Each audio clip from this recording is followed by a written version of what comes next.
MP board कक्षा 10वीं और कक्षा 12वीं का जैसा कि आप सभी जानते हैं रिजल्ट आ चुका है। अगर आपको अपने नंबर बढ़वाने हैं तो नंबर बढ़वा सकती हैं या आपके अगर नंबर कम आए हैं तो आपको इस वीडियो को ज़रूर देखना है, ठीक है? होता क्या है दोस्तों, जब हम कक्षा 10वीं या कक्षा 12वीं का रिजल्ट देखते हैं तो हम जिस विषय में मान के चलिए हिंदी में हम सोचते हैं कि हमारे 80 नंबर तो आने चाहिए, लेकिन हमारे 60 नंबर आ जाते हैं। तो ऐसी कंडीशन में हमें क्या करवाना पड़ता है, हमें रीटोटलिंग करवाना पड़ता है। रीटोटलिंग से क्या होता है, हमारे जो नंबर होते हैं वो बढ़ जाते हैं। तो दोस्तों अगर आपके भी नंबर कम आए हैं तो आप रीटोटलिंग करवा सकते हैं या आप उत्तर पुस्तिका मंगवा सकते हैं। एमपी बोर्ड कक्षा 10वीं और कक्षा 12वीं में केवल 2 ही फैसिलिटी अवेलेबल है। कौन-कौन सी फैसिलिटी अवेलेबल है? सेकंड बोर्ड एग्ज़ाम देना यानी कि एक इम्प्रूवमेंट एग्ज़ाम है, ठीक है? इम्प्रूवमेंट एग्ज़ाम दे सकते हैं, मान के चलिए आपके किसी एक विषय में हिंदी विषय में मान के चलिए आपके नंबर कम आए हैं, ठीक है? तो आपके हिंदी विषय में नंबर कम आए हैं, तो आप इस हिंदी विषय का फिर से पेपर दे सकते हैं। जिस तरह से आपके फरवरी के महीने में या मार्च के महीने में पेपर हुए थे, ठीक उसी प्रकार से आप पेपर दे सकते हैं। इसके पेपर 7 मई से स्टार्ट हैं, ठीक है? 10वीं क्लास और 12वीं क्लास के।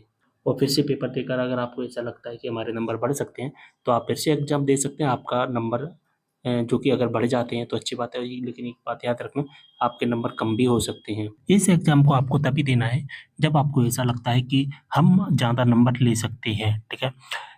या फिर आप एग्ज़ाम नहीं देना चाहते दोबारा से कि आपको बार-बार याद करना पड़ेगा, तो फिर आप रीटोटलिंग करवा सकते हैं। रीटोटलिंग में क्या होता है कि रीटोटलिंग में हमको फिर से एग्ज़ाम नहीं देना होता है, कि हमारी कॉपी भी चेक नहीं होती है। हमारी जो कॉपी होती है, कॉपी के ऊपर जो नंबर लिखे जाते हैं, हर पेज के ऊपर नंबर मान के चलिए, एक पेज हो गया, ये दूसरा पेज, टोटल जो 32 पेज होते हैं, उस 32 पेज की कॉपी पर जो ऊपर जो नंबर लिखे जाते हैं, जैसे कि पहले पेज में हमें 6 नंबर मिले, दूसरे पेज में 8 नंबर मिले, तीसरे पेज में 10 नंबर मिले, तो ऊपर जो 6 नंबर, 8 नंबर और 10 नंबर हैं, ऐसा कोई पेज होता है, मान के चलिए इस पेज को ऐड नहीं कर पाए, नंबर में 10 और 6 16 ही जोड़ दिए, ठीक है? तो बचा हमारा ये 8 नंबर वाला नंबर। तो हमें क्या होगा, जब हम रीटोटलिंग का फॉर्म भरेंगे तो हमारे जो ऊपर जो नंबर लिखे गए हैं, इन नंबर को फिर से ऐड किया जाएगा और फिर हमें मान के चलिए कोई नंबर अगर रह गया है, तो वो हमारा नंबर फिर से ऐड कर दिया जाएगा, ठीक है?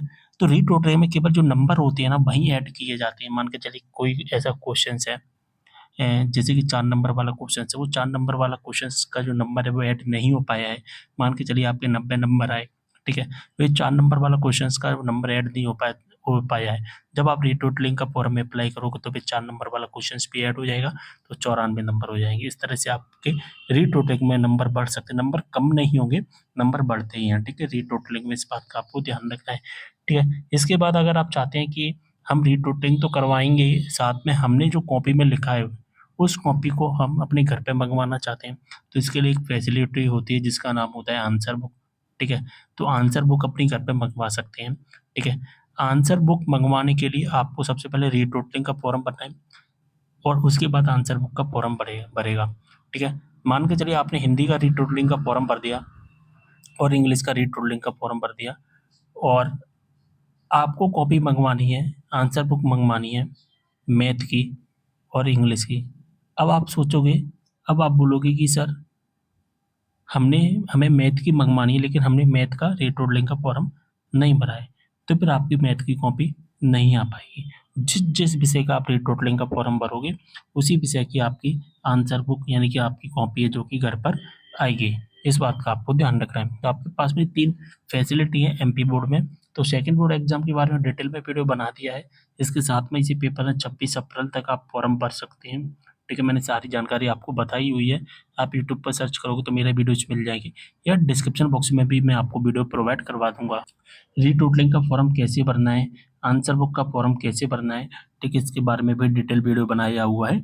डिस्क्रिप्शन बॉक्स में आपको ये वीडियोज़ भी मिल जाएँगे, ठीक है। सारी चीज़ आपको समझ में आ गई होगी। अगर आप अपने नंबर से संतुष्ट नहीं हैं, तो ये 3 प्रोसेस अपना सकते हैं। इन तीनों प्रोसेस में आपको जो भी पसंद आता है वो कर सकते हैं।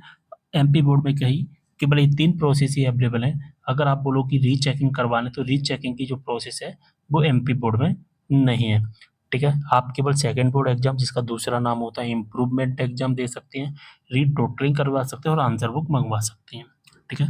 सारी चीज़ समझ में आ गई। वीडियो को शेयर कर देना। मिलते हैं अगले वीडियो में एक और जानकारी के साथ, तब तक के लिए बाय।